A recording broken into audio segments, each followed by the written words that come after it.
Hello, എല്ലാവർക്കും ബയോസിന്റെ HSI natural science ക്ലാസ്സിലേക്ക് സ്വാഗതം.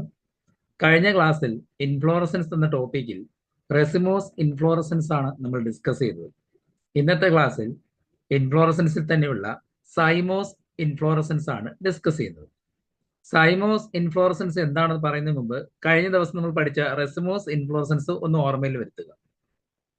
റെസിമോസ് ഇൻഫ്ലോറസൻസിൽ പ്രധാന ആക്സിസ്, അതായത് പിടങ്കിൾ ഓർ പൂങ്കുല ദണ്ട് കണ്ടിന്യൂസ് ആയിട്ട് വളരുകയും ഫ്ലവേഴ്സിനെ അക്രോപീറ്റൽ സക്സഷൻ രീതിയിൽ അറേഞ്ച് ചെയ്യുകയും ചെയ്യുന്നു. അതായത് ഓൾഡർ ഫ്ലവർ ബേസിലും യങ്ങർ ഫ്ലവർ ടിപ്പിലും വരുന്ന രീതിയിൽ പൂക്കളെ അറേഞ്ച് ചെയ്യുന്നു. അതായിരുന്നു റെസിമോസ് ഇൻഫ്ലോറസൻസിൽ കണ്ടത്. എന്നാൽ സൈമോസ് ഇൻഫ്ലോറസൻസിന്റെ പ്രത്യേകത, ഇവിടെ പൂങ്കുല ദണ്ട് അതായത് പിടങ്കിളിന്റെ വളർച്ച ഒരു ഘട്ടത്തിൽ അവസാനിക്കും. എന്നിട്ട് അതിന്റെ മുകളിലായിട്ട് പെഡിസലിൽ ഒരു പൂവോ അല്ലെങ്കിൽ ഒന്നിൽ കൂടുതൽ പൂക്കളോ അറേഞ്ച് ചെയ്യും. ഈ പൂക്കൾ ഉണ്ടാകുന്ന രീതിയാണ് ബേസി പെറ്റൽ രീതിയിൽ അല്ലെങ്കിൽ ബേസി പെറ്റൽ സക്സഷൻ രീതിയിലാണ് പൂക്കളെ ക്രമീകരിക്കുന്നത്. അതായത് ആദ്യം ഉണ്ടാകുന്ന ഓൾഡർ ഫ്ലവർ അത് പിടങ്കലിന്റെ മുകളിലായിട്ട് അറേഞ്ച് ചെയ്യും. അപ്പോൾ പിടങ്കലിന്റെ മുകളിൽ ഒരു പൂ കാണും. അതിന്റെ ചുവട്ടിൽ നിന്നായിരിക്കും യങ്ങർ ഫ്ലവേഴ്സിനെ അറേഞ്ച് ചെയ്യുന്നത്. അത്തരം അറേഞ്ച്മെന്റിനെയാണ് ബേസി പെറ്റൽ സക്സഷൻ എന്ന് പറയുന്നത്. ഇപ്പൊ ചെമ്പരത്തിയുടെ പ്രത്യേകത, ചെമ്പരത്തിയിൽ ഒരു പൂവേ ഉള്ളൂ. കണ്ടോ, അവിടെ പിടങ്കിലും എഴുതിയിരിക്കുന്ന കണ്ടോ, പിടങ്കലിന്റെ മുകളിലായിട്ട് പെഡിസൽ, ആ പെഡിസലിൽ ഫ്ലവർ ഉണ്ടാകും. ഈ പിടങ്ങളിൽ തന്നെ പെഡിസലിന്റെ ബേസിൽ നിന്നായിരിക്കും അടുത്ത പൂക്കൾ ഉണ്ടാകുന്നതെങ്കിൽ, സൈഡിലോട്ട് രണ്ട് പൂ കൂടെ ഉണ്ടായിരുന്നു സങ്കല്പിച്ച് നോക്കുക, അതാണെങ്കിൽ ബേസി പെറ്റൽ അറേഞ്ച്മെന്റ്. സൈമോസ് ഇൻഫ്ലോറസൻസ് പല ടൈപ്പ് ഉണ്ട്. അതിൽ ഒന്നാമത്തെ ടൈപ്പാണ് സോളിറ്ററി സൈം. അതായത് ഒറ്റ പൂവായിട്ട് കാണപ്പെടുന്ന ഇൻഫ്ലോറസൻസുകളെല്ലാം സൈമോസ് ഇൻഫ്ലോറസൻസുകളാണ്. ഇപ്പൊ ചെമ്പരത്തിൽ ഒരു പൂവാണ്. ഒരു പൂവായിട്ട് കാണപ്പെടുന്ന എല്ലാ പൂക്കളും സൈമോസ് ഇൻഫ്ലോറസൻസിന്റെ കീഴിൽ വരുന്നതാണ്. ഇപ്പൊ സോളിറ്ററി സൈമിന്റെ പ്രത്യേകത എന്താണ്? പൂങ്കുല ദണ്ടായ പിടങ്കലിന്റെ ടിപ്പിലായിട്ട് ഒരു പൂ മാത്രം കാണപ്പെടുന്ന രീതി. അതായത് പിടങ്കലിന്റെ ടിപ്പില് പെഡിസലും അതിന്റെ ടിപ്പിലായിട്ട് ഒരു ഫ്ലവറും. അതായത് ഫ്ലവറിന് സ്റ്റാക്ക് ഉണ്ടാവും പെഡിസൽ, ദെൻ അതിന് താഴ്ഭാഗത്ത് പിടങ്കൽ. ഈ പെഡിസലിനും പിടങ്കലിനും ഇടയ്ക്ക് ഒരു ഭാഗം ഉണ്ടാവും. അതിനെ ആർട്ടിക്കുലേഷൻ എന്നാണ് അറിയപ്പെടുന്നത്. ഇപ്പൊ ചെമ്പരത്തിയുടെ പൂ പൊഴിഞ്ഞു പോകുമ്പോൾ നിങ്ങൾ ശ്രദ്ധിച്ചിട്ടുണ്ടാവും, പൊഴിഞ്ഞു പോകുന്ന ഭാഗത്ത് കാണുന്ന ഒരു വര പോലുള്ള ഭാഗത്തെയാണ് നമ്മൾ ആർട്ടിക്കുലേഷൻ എന്ന് പറയുന്നത്. അപ്പം സോളിറ്ററി സൈനിന്റെ പ്രത്യേകത, പിഡിസലിനും പിടങ്കലിനും ഇടയ്ക്ക് ഒരു ഭാഗം ഉണ്ടാവും, അതിനെ ആർട്ടിക്കുലേഷൻ എന്ന് പറയുന്ന. എക്സാമ്പിൾ ചെമ്പരത്തി. ഓർക്കുക, ഇവിടെ സൈഡിൽ നിന്നും രണ്ട് ബഡ് ഉണ്ടാകേണ്ടതായിരുന്നു, അത് സപ്രസ്ഡ് കണ്ടീഷനിലാണ്. അതായത് സൈഡിലേക്ക് രണ്ട് ഫ്ലവർ ഉണ്ടായിട്ടില്ല. ബേസിക് പെറ്റൽ രീതിയിലാണെങ്കിൽ ഇപ്പൊ ടിപ്പിൽ ഒരു ഫ്ലവർ ഉണ്ട്, അതിന്റെ ചുവട്ടിൽ നിന്ന് രണ്ട് ഫ്ലവർ ഉണ്ടാകേണ്ടതാണ്. പക്ഷെ അത് രണ്ടും സപ്രസ്ഡ് കണ്ടീഷനിൽ ഇരിക്കുന്നത് കൊണ്ട് രണ്ട് ഫ്ലവർ ഉണ്ടായിട്ടില്ല, ഒറ്റ ഫ്ലവറിൽ അവസാനിച്ചു. അതാണ് സോളിറ്ററി സൈൻ. ഇനി എന്താണ് സിമ്പിൾ സൈൻ? സിമ്പിൾ സൈമിലേക്ക് കടക്കും മുമ്പ് അതിന്റെ എക്സാമ്പിൾ ആദ്യം ഒന്ന് പരിചയപ്പെടാം. മുല്ല. ആ ചിത്രത്തിൽ കാണുന്ന നമുക്ക് മുല്ലയിൽ ശ്രദ്ധിച്ചു നോക്കൂ. എന്താ പ്രത്യേകത? പെഡിസലിന്റെ ടിപ്പിലായിട്ട് ഒരു ഫ്ലവർ, അല്ലെ? ഒരു ഫ്ലവർ, ഓൾഡർ ഫ്ലവർ എന്ന് പറഞ്ഞാൽ ഏറ്റവും ടിപ്പിലായിട്ട് കാണപ്പെടും. അതിന്റെ ബേസിൽ നിന്ന് രണ്ട് യങ്ങർ ഫ്ലവർ. പൂങ്കരതനത്തിൽ ഒരു മെച്ചർ പൂവും അതിന്റെ ചുവട്ടിൽ രണ്ട് യങ്ങർ പൂക്കളും ഉൾപ്പെടുന്ന മൂന്ന് പൂക്കളുള്ള പൂങ്കുലകളെയാണ് സിമ്പിൾ സൈം എന്നറിയപ്പെടുന്നത്. എക്സാമ്പിൾ ജാസ്മിൻ, മുല്ല. മുല്ലയുടെ തന്നെ പിന്നെ ഇതിന്റെ തന്നെ ബ്രാഞ്ചഡ് കണ്ടീഷൻസും ഉണ്ട്. സിമ്പിൾ ആയിട്ടുള്ള മൂന്ന് പൂക്കളുള്ള സൈമോസിനെയാണ് സിമ്പിൾ സൈം എന്ന് അറിയപ്പെടുന്നത്. ഈ ചിത്രം കൂടെ ശ്രദ്ധിക്കുക. ഇതിൽ സിമ്പിൾ സൈമിന്റെ പ്രത്യേകത ആ ചിത്രത്തെ വരച്ച് കാണിച്ചിരിക്കുന്നത് അതുപോലെ. അതായത് മുകളിൽ ഒരു ഫ്ലവറും അതിന്റെ ചുവട്ടിൽ നിന്ന് രണ്ട് യങ്ങർ ഫ്ലവറും. ഇടങ്ങളുടെ ടിപ്പിലായിട്ട് ഒരു ഫ്ലവറും അതിന്റെ ബേസിൽ നിന്ന് രണ്ട് യങ്ങർ ഫ്ലവർ ഉണ്ടാകുന്ന രീതിയാണ് സിമ്പിൾ സൈമിലുള്ളത്. എന്നാൽ ഡൈക്കേഷ്യൽ സൈം നോക്കാം. ഡൈക്കേഷ്യൽ സൈമിന്റെ പ്രത്യേകത എന്താണ്? പൂങ്കലതണ്ടിന്റെ മുകളിലായിട്ട് ഒരു പൂവ്, അതിന്റെ ചുവട്ടില് ഇരുവശങ്ങളിലായിട്ട് വീണ്ടും സിമ്പിൾ സൈം പോലെ രണ്ട് ശാഖകൾ. അതായത് രണ്ട് സൈഡിലോട്ടും സിമ്പിൾ സൈം വരുന്ന രീതിയിൽ സെന്ററിൽ ഒരു ഫ്ലവറും സൈഡുകളിൽ വീണ്ടും സിമ്പിൾ ഫ്ലവർ എന്ന രീതിയിൽ ഉണ്ടാകുന്ന പൂങ്കുലകളാണ് ഡൈക്കേഷ്യൽ സൈം എന്നറിയപ്പെടുന്നത്. പെരുവലത്തിൽ കാണപ്പെടുന്നതും അതുപോലെ ഡയാന്തസിൽ കാണപ്പെടുന്നത് ഡൈക്കേഷ്യൽ സൈമാണ്. പെരുവലം എന്ന് പറയുന്നത് റോഡിന്റെയൊക്കെ സൈഡിൽ വട്ടത്താമര ഇല പോലെ കാണപ്പെടുന്ന വെള്ള കളറിൽ പൂക്കൾ ഉണ്ടാകുന്ന ഒരു പ്ലാന്റ് ആണ് പെരുവലം എന്ന് പറയും, ക്ലിറോഡെൻഡ്രോൺ.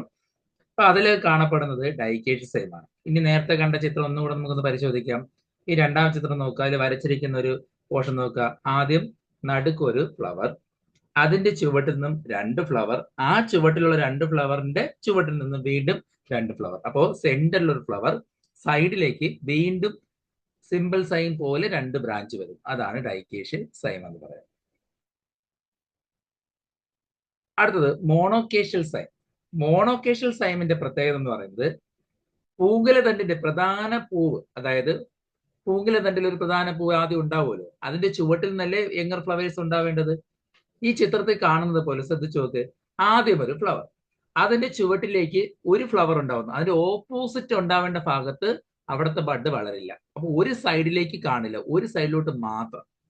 ആ പൂവിന്റെയും വീണ്ടും അതേ സൈഡിലേക്ക് അടുത്ത പൂ, അതിന്റെ ചുവട്ടിൽ നിന്ന് അടുത്ത പൂ, അങ്ങനെ ഒരു സൈഡിലോട്ട് മാത്രം പൂക്കൾ ഉണ്ടാകുന്ന രീതിയാണ് മോണോക്കേഷ്യൽ സൈമിൽ കാണപ്പെടുന്നത്. ഇത് 2 തരത്തിലാകാം. ഒരേ വശത്തേക്ക് മാത്രം ഉണ്ടാകുന്ന രീതിയാണെങ്കിൽ അതിനെ ഹെലിക്കോയിഡ് മോണോക്കേഷ്യൽ സൈം എന്ന് പറയും. അതിന് എക്സാമ്പിൾ ആണ് ഹമീലിയ പാറ്റേൺ. ഹമീലിയയുടെ പ്രത്യേകത എന്ന് പറയുന്നത് ഒരു സൈഡിലോട്ട് മാത്രം, അതായത് ആദ്യം ഒരു ഫ്ലവർ, അതിന്റെ ചുവട്ടിൽ നിന്നും ഒരു ഫ്ലവർ ഒരു സൈഡിലേക്ക്, അതേ സൈഡിലേക്ക് തന്നെ അതിന്റെ ചുവട്ടിൽ നിന്നും ഫ്ലവേഴ്സ് ഇങ്ങനെ ആവർത്തിച്ചുകൊണ്ടിരിക്കും. അതാണ് ഹെലിക്കോയിഡ് സൈം എന്ന് പറയുന്നത്. ഈ ചിത്രത്തിൽ കാണുന്നത് പോലെ ഹെലിക്കോയിഡ് സൈം നോക്കി വയ്ക്കുക, ഹമീലിയ. അടുത്തത് സ്കോർപിയോഡ് സൈം. സ്കോർപിയോഡ് സൈം എന്ന് പറയുമ്പോൾ ഇവിടെ പൂക്കൾ കാണപ്പെടുന്ന ഒരു സിക്സാഗ് മാനറിലായിരിക്കും. എങ്ങനെയാണെന്ന് വെച്ചാൽ അത് ഒരു സൈഡിലോട്ട് തന്നെയാണ്. ആദ്യം ഒരു ഫ്ലവർ ഉണ്ടാവും, അതിന്റെ ഒരു സൈഡിലേക്ക് ഒരു പൂ ഉണ്ടാവും, അതിന്റെ നേരെ ഓപ്പോസിറ്റ് സൈഡിലേക്ക് അടുത്ത പൂക്കൾ. അപ്പൊ ഒരു സിക്സാഗ് മാനറിലായിരിക്കും പൂക്കൾ കാണപ്പെടുന്നതെങ്കിൽ അതാണ് സ്കോർപിയോഡ് സൈം എന്ന് പറയും. നാവാലൻ അഥവാ ഹീലിയോട്രോപ്പിയം എന്ന പ്ലാന്റ് എക്സാമ്പിൾ ആണ്. നാവാലൻ ഓർ ഹീലിയോട്രോപ്പിയം. ഹീലിയോട്രോപ്പിയത്തിന്റെ ഒരു പൂക്കളുടെ അറേഞ്ച്മെന്റ് നമുക്ക് ഈ ഒരു ചിത്രത്തിലൂടെ നോക്കി മനസ്സിലാക്കാം.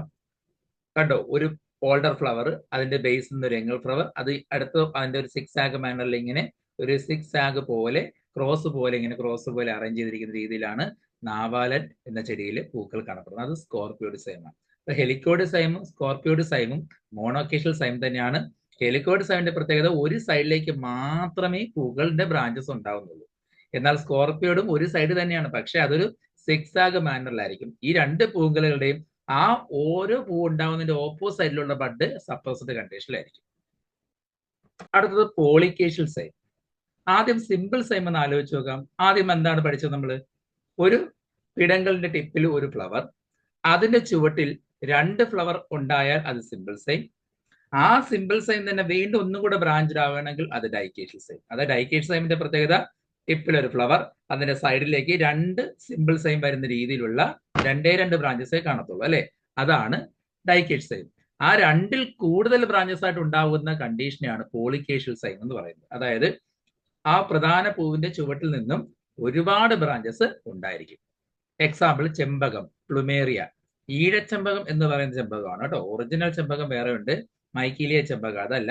ഈഴച്ചെമ്പകം പോളിക്കേഷ്യൽ സൈം കാണിക്കുന്ന സൈമോസ് ഇൻഫ്ലോറസൻസിന് എക്സാമ്പിൾ ആണ്.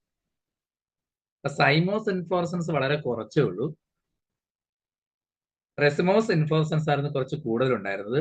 ഇനി നമുക്ക് പഠിക്കാനുള്ളത് മിക്സഡ് ടൈപ്പും അതുപോലെ സ്പെഷ്യൽ ടൈപ്പ് ഓഫ് ഇൻഫ്ലോറസൻസുകളാണ്. അത് മറ്റൊരു വീഡിയോ ആയിട്ട് അടുത്ത ദിവസം അപ്ലോഡ് ചെയ്യുന്നതായിരിക്കും. ഇന്നത്തെ ക്ലാസ് ഇഷ്ടമായെന്ന് വിശ്വസിക്കുന്നു. ക്ലാസ് ഇഷ്ടമായെങ്കിൽ ലൈക്ക് ചെയ്യുക, ഒപ്പം സബ്സ്ക്രൈബ് ചെയ്യുക. അടുത്ത ക്ലാസ്സിൽ വീണ്ടും മറ്റൊരു ടോപ്പിക്കായിട്ട് കാണാം. അതുവരേക്കും എല്ലാവർക്കും ശുഭദിനം നേരുന്നു.